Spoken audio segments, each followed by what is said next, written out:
L'hôtel Laïko L'Amitié. Le géant a toujours nargué le fleuve Niger. Du haut de ses 5 étoiles, le nec le plus ultra réouvre ses portes à la clientèle. L'hôtel Laïko L'Amitié, un style d'une modernité insolente, un luxe légendaire. L'hôtel Laïko L'Amitié, le confort à nul autre pareil. L'hôtel Laïko L'Amitié, venez nous voir, contact 44 97 53 00 Bamako. L'hôtel a été entièrement rénové. Les salles de conférence, les halls, toutes les chambres, la piscine. Et je pense que ce serait vraiment un ouf de soulagement pour les Maliens de se retrouver dans un hôtel aussi luxueux que vous le voyez, avec une qualité de service, avec un confort au niveau de tous les points de vente, sans exception. L'hôtel Laïko L'Amitié, le rêve à portée de main. Construire la paix, bâtir le Mali. À l'occasion du 4e anniversaire de l'investiture du président de la République, Ibrahim Boubacar Keïta, l'Office de radio-télévision du Mali vous propose une série de magazines. Infrastructures et équipements, agriculture, santé, énergie et eau, paix et sécurité, entre autres. Tout ce que vous voulez savoir sur les réalisations 2016-2017 du président de la République.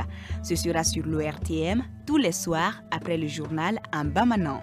La paix au Mali, l'ORTM pour le Mali, chacun compte.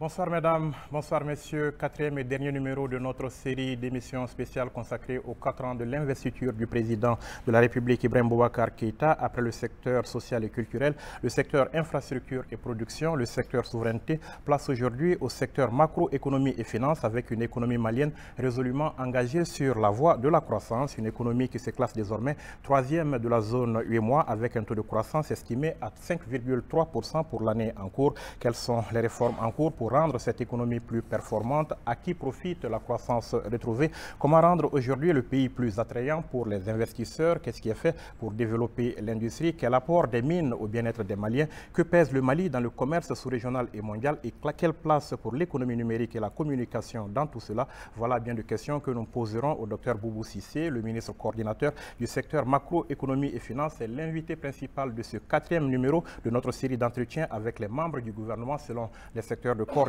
de l'action gouvernementale. Merci donc, Monsieur le ministre, d'avoir accepté notre invitation.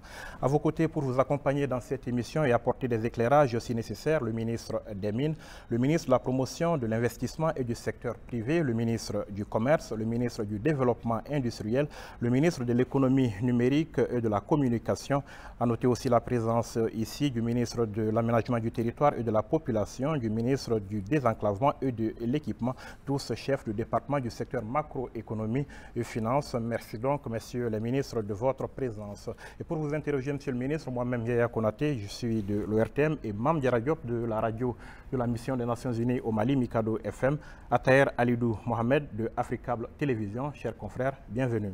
Je précise donc que cette émission est organisée en collaboration avec le SIGMA, le Centre d'information gouvernementale du Mali. Elle va s'articuler autour de 4 axes principaux. Dans un premier temps, nous parlerons de la gestion macroéconomique du pays et des résultats atteints dans ce cadre. Ensuite, nous aborderons les questions liées aux mines, à l'investissement et au secteur privé. La 3e partie de l'émission sera consacrée à l'industrie et au commerce. Et nous terminerons par les questions liées à l'économie numérique et à la communication. Monsieur le ministre, donc on va commencer par vos relations avec la communauté financière internationale. Vous étiez récemment à Washington. On a enregistré il n'y a pas longtemps la visite d'une délégation du Fonds monétaire international au Mali. Avec la communauté financière internationale, on peut dire schématiquement que vous filez aujourd'hui le parfait amour. Alors, l'action de cette communauté internationale financière est par ailleurs très critiquée par une partie de la société civile. Est-ce qu'il faut finalement voir d'un bon ou d'un mauvais œil cette entente cordiale entre vous? Alors, ce n'est pas un amour parfait, parce que l'amour parfait n'existe pas. Mais nous avons des relations, de bonnes relations, je dirais même de très bonnes relations, pour 2 raisons principalement. En tout cas, c'est à partir de ces 2 facteurs que nous évaluons la qualité de nos relations. Je pense que dans notre pays, on a pu mettre en place un cadre de concertation et de dialogue qui marche plutôt bien, qui est un cadre autour duquel le gouvernement, les partenaires techniques et financiers, et même la société civile qui fait un peu de critique par rapport à la question que vous posez, se retrouvent et arrive à discuter et à mettre sur table toutes les questions. Il n'y a pas de tabou. Ce cadre est coordonné par le secrétariat à l'harmonisation à la dette, le CHA, qui est l'interface technique entre les partenaires techniques et financiers et le gouvernement, et au sein duquel toutes les discussions se font. C'est un cadre aussi, le CHA, qui est appuyé par un certain nombre de groupes thématiques. Il y en a plusieurs, le groupe économie et finances, le groupe santé, le groupe éducation. Bref, je pense qu'avec le temps, on a pu mettre en place un cadre qui permet un dialogue qui est franc, direct, et dont l'objectif est de trouver des solutions aux problèmes éventuels qui peuvent se poser dans le partenariat. Vous parlez donc du temps. On se rappelle qu'à un moment, c'était très tendu entre vous. Qu'est-ce que vous avez fait finalement pour qu'on aboutisse donc à ce résultat aujourd'hui? Il y a des moments comme cela. Quand ces moments-là arrivent, c'est l'esprit du partenariat qui est important, la transparence. Et je pense que c'est ce que le gouvernement du Mali a fait, en étant le plus transparent possible. Et cette transparence est permise justement par le cadre qui existe, jusqu'à le cadre qui a été mis en place sur la revue budgétaire conjointe, où tout le monde se retrouve aussi avec la société civile, où toutes les questions sont débattues. En d'autres termes, il faut accepter toutes leurs conditions? Non, du tout. Vous savez, le partenariat entre nous et les institutions financières, ou de façon générale entre les pays en développement et les institutions financières, ont énormément évolué. On ne parle plus de conditionnalité. Nous voyons cela en termes d'accompagnement pour la mise en place de réformes que nous jugeons pertinentes. C'est nous qui allons vers ces institutions-là en leur disant, vous avez une exposition à l'international qui est beaucoup plus élevée que celle d'un pays pris isolément. Vous êtes plus confronté à des pratiques, à des bonnes pratiques que vous avez expérimentées dans d'autres pays. Nous souhaitons, nous aussi, que ces bonnes pratiques-là puissent être mises en place dans nos pays. Et donc, nous les invitons à nous accompagner, mais ils nous accompagnent dans la mise en œuvre de réformes que nous proposons et qui sont proposées par des Maliens et des Maliennes. Alors, ils vous accompagnent, comment dirais-je, contre la bonne gouvernance, ils vous donnent des financements, ils vous accordent des crédits. Parlant d'argent sur le plan crédit, de l'argent que nous devons rembourser, quel est l'état des choses aujourd'hui? Est-ce qu'on n'est pas trop endetté? Non, on n'est pas trop endetté. Il y a vous savez, il y a des critères et des normes qu'il faut suivre pour ne pas être victime de ce dérapage-là au niveau de l'endettement. Aujourd'hui, nous avons, quand vous regardez l'encours de la dette du Mali, elle est à peu près de 3 000 milliards de francs CFA. En valeur absolue, ça peut vous paraître important, mais ce qui est important, c'est le respect des normes et des standards internationaux. C'est en deçà du critère communautaire, par exemple, en matière de risque d'endettement. Nous sommes à 32% de notre richesse nationale du PIB. Le ratio communautaire est à 70%. Donc le Mali n'est pas un pays à risque d'un point de vue endettement, premièrement. Deuxièmement, nous sommes un pays qui rembourse ses dettes.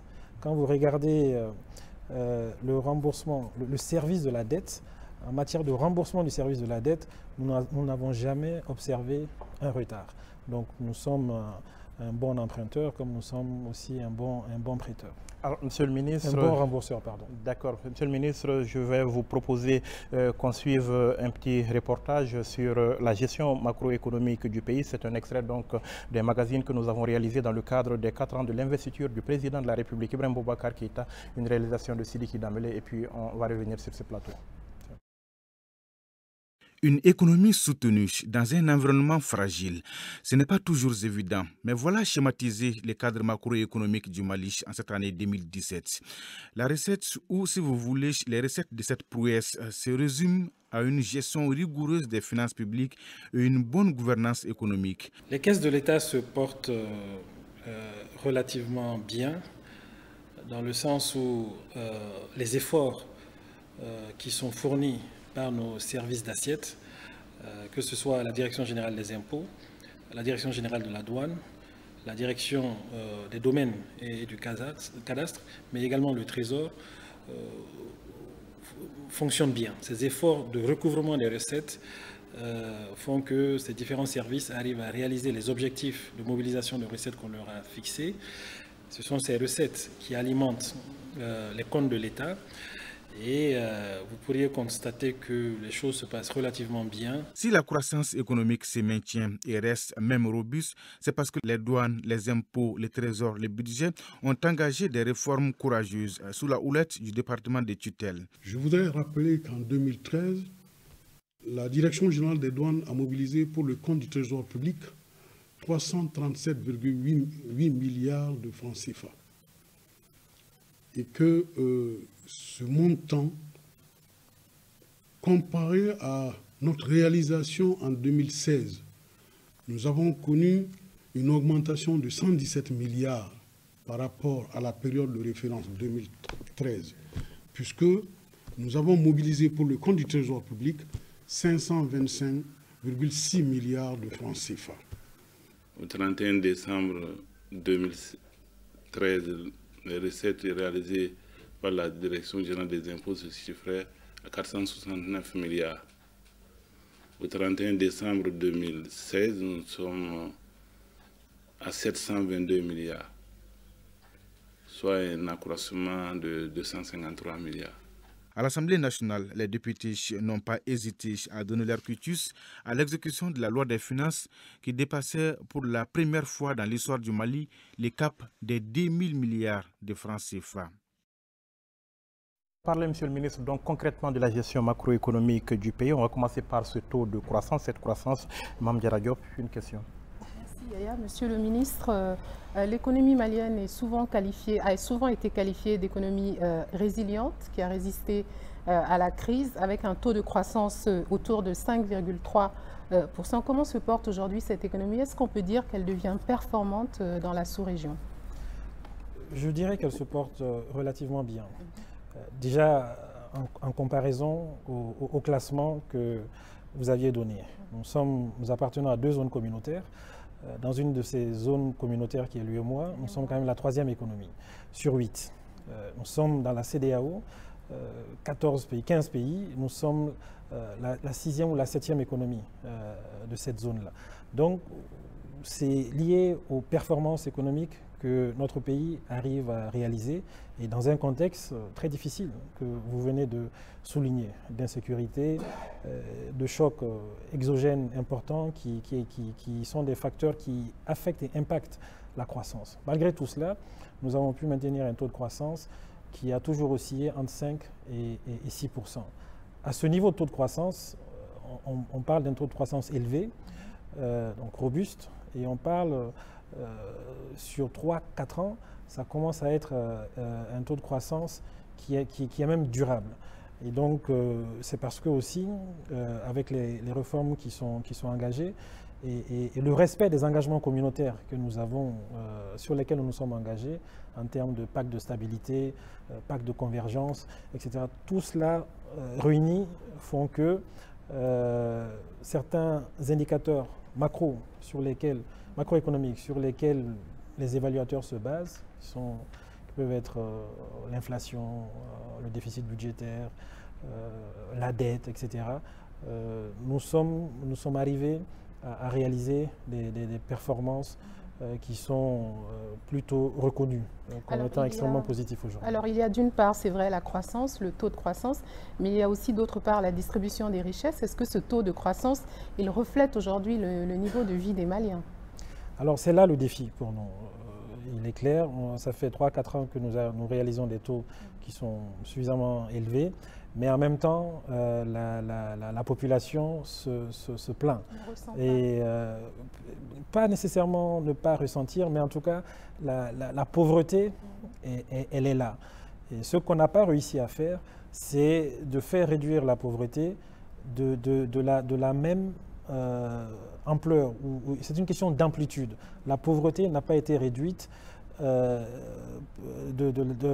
la même ampleur que la croissance a été observée. Mais cela, nous y travaillons. Le président de la République en a fait le constat depuis quelque temps. Sa vision est focalisée sur l'humain, donc une amélioration des conditions de vie des Maliennes et des Maliens. C'est pour ça qu'il a pris l'initiative d'initier, il a initié le programme d'urgence sociale présidentielle, justement pour sortir de cette trappe de pauvreté une bonne partie des couches de nos populations. Et nous sommes en train de travailler sur ça. Dans le budget d'État, déjà 2017, lorsqu'il a pris cette initiative, nous avions prévu d'y allouer pratiquement une quarantaine de milliards de francs CFA.